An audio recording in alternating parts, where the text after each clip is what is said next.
Enquanto você assiste a este vídeo, um verdadeiro terremoto político está sacudindo os corredores de Brasília. E não é exagero.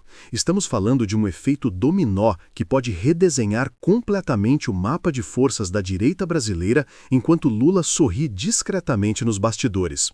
Prepare-se, porque o que você vai descobrir nos próximos minutos vai muito além das manchetes superficiais que você vê por aí. Eduardo Bolsonaro está na Berlinda. Sim, o deputado federal, filho do ex-presidente, aquele que sempre foi visto como o herdeiro político mais preparado, o articulador internacional da família, está enfrentando a maior crise de sua carreira. E o timing não poderia ser pior. Ou melhor, dependendo de qual lado você está, não poderia ser mais perfeito. Mas calma, antes de eu te explicar o que está acontecendo com Eduardo, você precisa entender o cenário completo, porque isso não é um fato isolado. Isso é uma tempestade perfeita formada por 3 elementos devastadores que estão convergindo exatamente agora.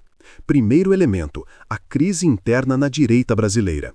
Eduardo Bolsonaro não está apenas enfrentando críticas, ele está sendo questionado de dentro para fora.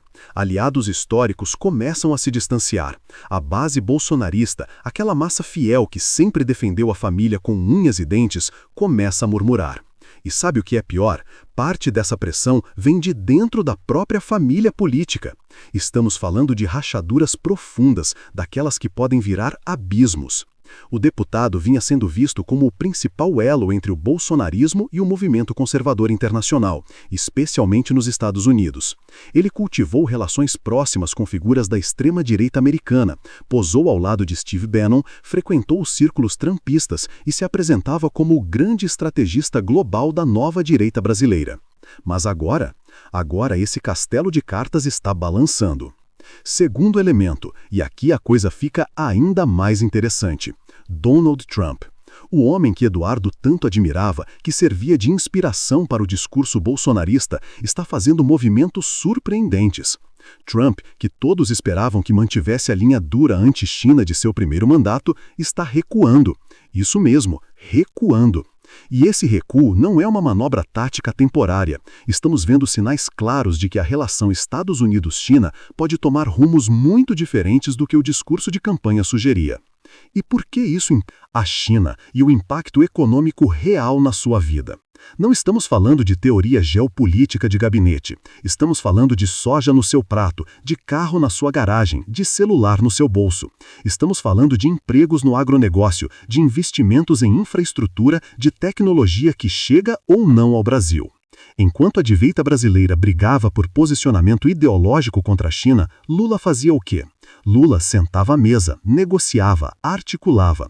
E agora os números começam a aparecer. Investimentos chineses que estavam travados voltam a fluir. A BID anuncia expansão no Brasil. Acordos de terras raras, aqueles minerais essenciais para toda a tecnologia moderna, começam a tomar forma. O agronegócio, que sempre flertou com o bolsonarismo, olha para a balança comercial e vê a China comprando. E aí mora o perigo para a direita brasileira.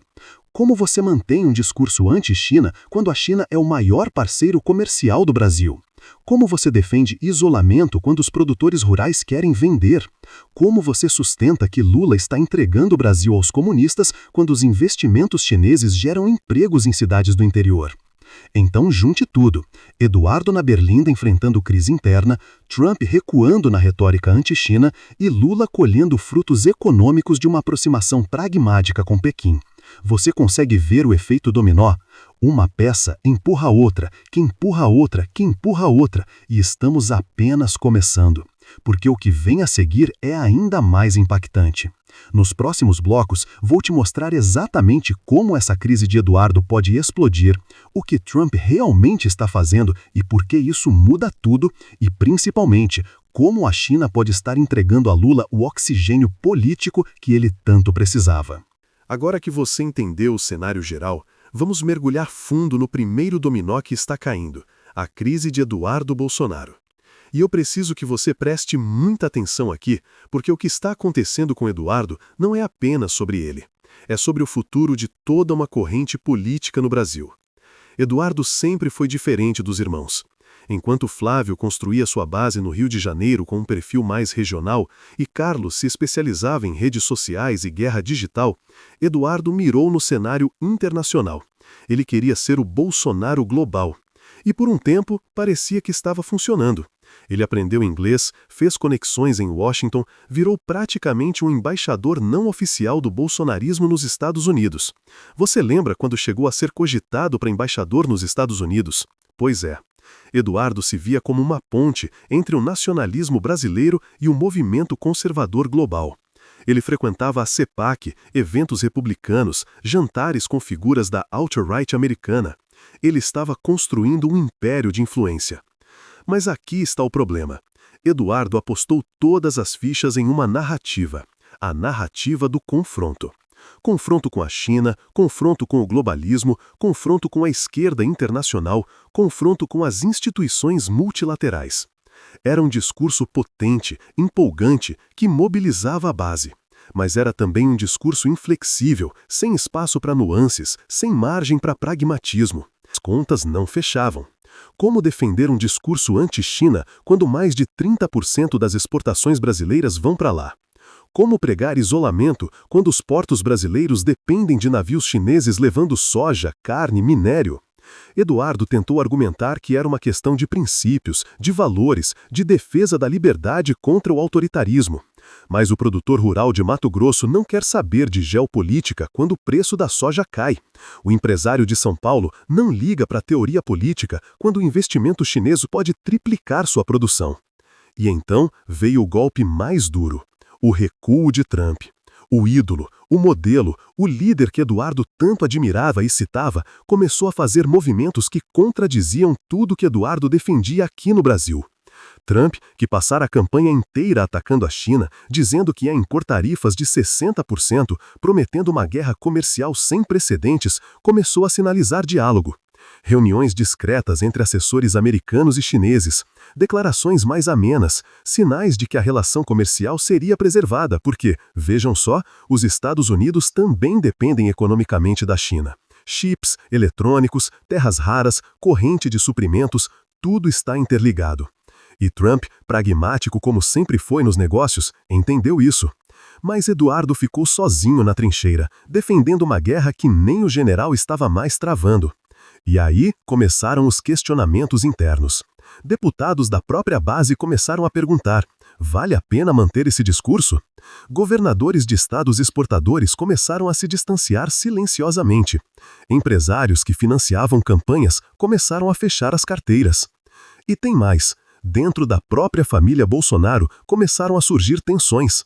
Jair Bolsonaro, sempre mais pragmático do que parece, entende de política brasileira. Ele sabe que não dá para governar o Brasil, ou voltar a governar o Brasil, mantendo um discurso que aliena o agronegócio. E o agronegócio, nunca se esqueça, não é ideológico, é pragmático. Ele vai onde o dinheiro está. Eduardo se viu então numa posição impossível.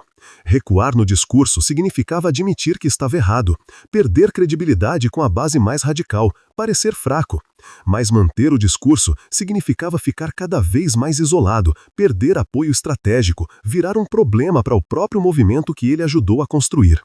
E enquanto Eduardo se debatia nessa armadilha, quem estava ali, sentado confortavelmente no Planalto, observando tudo com um sorriso discreto? Vamos voltar um pouco no tempo. Durante a campanha de 2024, Trump foi implacável. China para cá, China para lá, prometeu tarifas astronômicas, falou em desacoplamento econômico, acenou com a possibilidade de uma nova guerra fria comercial. A base conservadora americana adorou. E a direita brasileira? Bebeu dessa fonte como se fosse água no deserto. O discurso era perfeito para exportar para o Brasil. Olha só, os Estados Unidos estão enfrentando a China. Nós também precisamos enfrentar. É uma questão de soberania, de valores ocidentais, de liberdade contra autoritarismo. Eduardo Bolsonaro virou praticamente um porta-voz dessa narrativa. Influenciadores de direita repetiram até cansar. A base comprou a ideia. Mas aí Trump venceu a eleição, assumiu o poder e, surpresa, a realidade bateu na porta. E a realidade é essa aqui. Presta atenção. Os Estados Unidos importam mais de 500 bilhões de dólares em produtos chineses por ano. A indústria americana depende de componentes fabricados na China. As empresas de tecnologia americanas, aquelas mesmas que doam para campanhas republicanas, precisam do mercado chinês. Wall Street tem trilhões investidos em relações comerciais sino-americanas. Trump é muita coisa, mas burro não é. Ele entende de negócios e entendeu rapidamente que uma guerra comercial total com a China não prejudicaria apenas a China, prejudicaria e muito os Estados Unidos. Inflação dispararia, cadeias de suprimento entrariam em colapso, o custo de vida do americano médio explodiria. E Trump quer se reeleger, ou, no mínimo, não afundar a economia e destruir seu próprio legado. Então o que ele fez? Começou a recuar, discretamente no início, mais abertamente depois. Manteve a retórica dura para agradar a base, mas nos bastidores, diálogo, negociação, pragmatismo, exatamente o que qualquer líder sério faria. E aqui está o problema para a direita brasileira. Eles levaram o discurso de campanha de Trump a sério demais. Eles construíram toda uma estrutura ideológica em cima de uma promessa que era, essencialmente, eleitoral. Eles transformaram posicionamento tático em dogma estratégico e agora estão pagando o preço. Porque veja a situação constrangedora. A direita brasileira está mais anti-China que o próprio Trump. Estão defendendo um isolamento que nem os Estados Unidos defendem mais. Estão pregando um confronto que o próprio líder que os inspirou está evitando. É como se preparar para uma guerra e descobrir que seu aliado principal já assinou a paz. E enquanto isso, do outro lado do ringue, o que Lula está fazendo? Exatamente o oposto. Lula não entrou nessa de escolher lados, de forçar o Brasil a uma aliança exclusiva, de transformar relações internacionais em questão ideológica. Lula fez o que sempre fez, pragmatismo puro. Ele foi à China, apertou mãos, assinou acordos. Não porque ama o Partido Comunista Chinês, não porque é amigo do Xi Jinping, mas porque é bom para o Brasil. Simples assim. E agora que Trump está recuando, que os Estados Unidos estão sinalizando que vão manter relações comerciais normais com a China, adivinha quem fica parecendo o estadista sensato? Lula. É genial quando você para pensar. Lula não precisou mudar nada. Ele só manteve a linha que sempre teve. Foi a direita que se amarrou sozinha num discurso insustentável. Foi a direita que apostou que Trump manteria uma posição que era politicamente impossível de manter. E agora estão presos na própria narrativa. Olha a ironia.